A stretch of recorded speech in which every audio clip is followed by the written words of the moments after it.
नमस्कार दोस्तों, स्वागत है आप सबका आपके अपने YouTube चैनल BSC ट्रेडर में। आज की इस वीडियो में हम डिस्कशन करेंगे कि आखिरकार सौरभ मुखर्जी का क्या फंडा है, वो कैसे स्टॉक सिलेक्ट करते हैं और मैं ये वीडियो क्यों बना रहा हूं। मैं इसलिए बना रहा हूं क्योंकि जब मैंने देखा तो उनके मोस्ट ऑफ द इंटरव्यूज, सबसे ज्यादा जो इंटरव्यूज होते हैं वो इंग्लिश में होते हैं, लेकिन हमारे जो इंडियंस हैं वो कहीं ना कहीं ज्यादा हिंदी में कंफर्टेबल होते हैं। बहुत सारे लोगों को हिंदी आती है, तो मैंने सोचा क्यों ना कि हम एक इनिशिएटिव लें कि जो लोग हिंदी जानते हैं उनको इनके कॉन्सेप्ट के बारे में समझाया जाए, कि ताकि वो भी एक अच्छा खासा स्टॉक सिलेक्ट कर पाए और एक अच्छा खासा इस मार्केट से पैसा कमा पाए। तो मैं आपको बताना चाहता हूं कि अगर आपको ये इनिशिएटिव पसंद आया हो तो आप प्लीज इस चैनल को जरूर सब्सक्राइब करें आगे बढ़ने से पहले, और नोटिफिकेशन बेल जरूर दबाएं ताकि आपको आगे भी ऐसे इंपॉर्टेंट अपडेट्स मिलते रहें।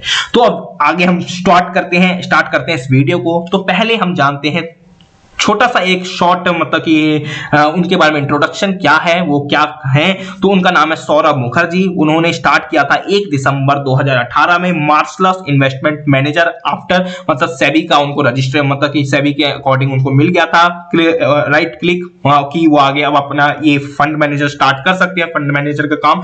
तो उन्होंने ये स्टार्ट किया था और उस टाइम से इस कंपनी ने सौरभ मुखर्जी के जो चला रहे हैं, तो उनके अंडर इस कंपनी ने कभी भी इन्वेस्टर्स को लॉस नहीं दिया है, बस कंसिस्टेंट एक अच्छा खासा ग्रोथ ही मिला है। लेकिन वो क्या राज की बात क्या है कि आखिर वो इतना अच्छा खासा रिटर्न मिल रहा है, तो उसके बारे में हम डिस्कशन करते हैं। तो अगर आप देखोगे तो इनका पहला फंडा है कि वोलेटिलिटी को कम करो, रिस्क को कम करो, और ताकि आपको एक अच्छी खासी नींद आ पाए रात को। अब वोलेटिलिटी का मतलब क्या होता है? वोलेटिलिटी मतलब किसी भी स्टॉक में उतार और चढ़ाव, और रिस्क क्या होता है? जब वोलेटिलिटी कम होगा तो आपका रिस्क ऑटोमेटिक कम होगा। जब उस स्टॉक में उतार और चढ़ाव दोनों कम है तो रिस्क ऑटोमेटिक कम हो जाता है, और रिस्क कम हो जाता है तो आपको नींद तो ऑटोमेटिक अच्छी आएगी ही, इस चीज की तो गारंटी ही है। कुछ हम अभी रीसेंट एग्जांपल्स देखते हैं 2020 के क्रैश के बाद। इवन आप इस चीज को गूगल पे जाके सर्च कर सकते हो।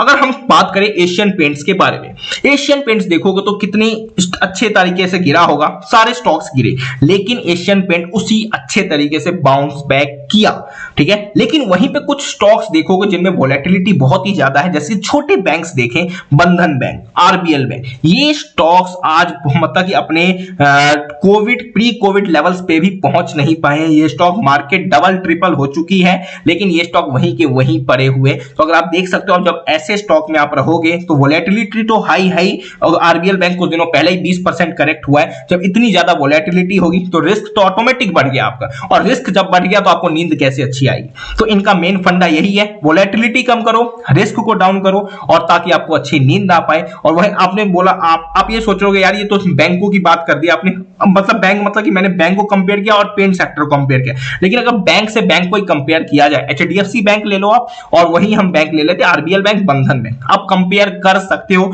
आज तक एचडीएफसी बैंक कभी भी 20% करेक्ट नहीं हुआ हुआ, लेकिन वही आरबीएल बैंक एक दिन में 20% करेक्ट हो जाता है। इन्वेस्टर्स के वेल्थ को मतलब तहस नहस कर देता है। इस पॉइंट को आपको बहुत ही ध्यान से समझना चाहिए। आगे हम चलते हैं, जीडीपी से क्या रिलेशन है उनका।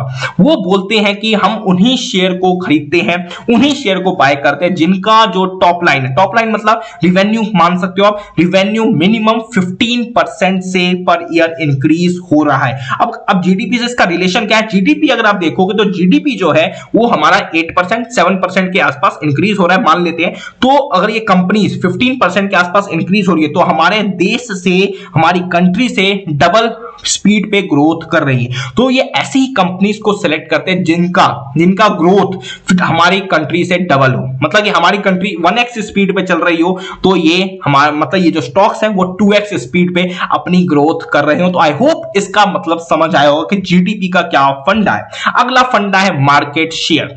ये उन्हीं कंपनीज को सिलेक्ट करते हैं जो कंपनीज कंसिस्टेंटली अपने मार्केट शेयर को इंक्रीज करते हैं। और जनरली जब भी पेंडेमिक या कोई सा भी कुछ हुआ है तो उसमें बड़े जो प्लेयर्स हैं वो मार्केट शेयर को गेन करते हुए दिखे हैं हमें। अब मैं आपको एग्जांपल बताता हूं, जैसे कि अगर आप देखोगे तो जैसे कि यस बैंक डूबा, यस बैंक कहीं ना कहीं छोटा सा बैंक था, और वहीं इनका जो प्लेयर, इनका जो मतलब कि इनका जो धंधा किसके पास गया, बड़े लोग बड़े बैंकों के पास शिफ्ट हुआ। अगर आप देखोगे तो बीच में बहुत सारी चीजें हुई हैं पिछले हमारे मोदी जी के जब पीएम रहे हैं। आप डीमोनेटाइजेशन देखो, अगर आप एक चीज डीमोनेटाइजेशन हो गया, जीएसटी हो गया, तो और ये फिर बीच में कोविड आ जाता है। तो ये तीन चीजें ऑलरेडी हो चुकी हैं और इसमें जो वीक प्लेयर्स थे, छोटे छोटे प्लेयर्स जो थे, वो ऑलरेडी मार्केट से आउट हो चुके हैं और इनका मार्केट शेयर आखिरकार मिला किसको, बड़े प्लेयर्स को मिला। तो ये क्या हो रहा है, इनका कहीं ना कहीं मार्केट शेयर इंक्रीज हो रहा है। तो ये उन्हीं स्टॉक्स को सिलेक्ट करते हैं जिनका कंसिस्टेंटली मार्केट शेयर इंक्रीज होता हुआ हमें दिखे। टॉप लाइन मिनिमम 15%, इस चीज को आपको ध्यान रखना चाहिए। टॉप लाइन पे हमने ऑलरेडी डिस्कशन कर लिया। अब इनका बहुत इंपॉर्टेंट पॉइंट है कैश फ्लो। अब इनके अकॉर्डिंग बॉटम लाइन क्या होता है ना, बॉटम लाइन का मतलब होता है हमारा प्रॉफिट।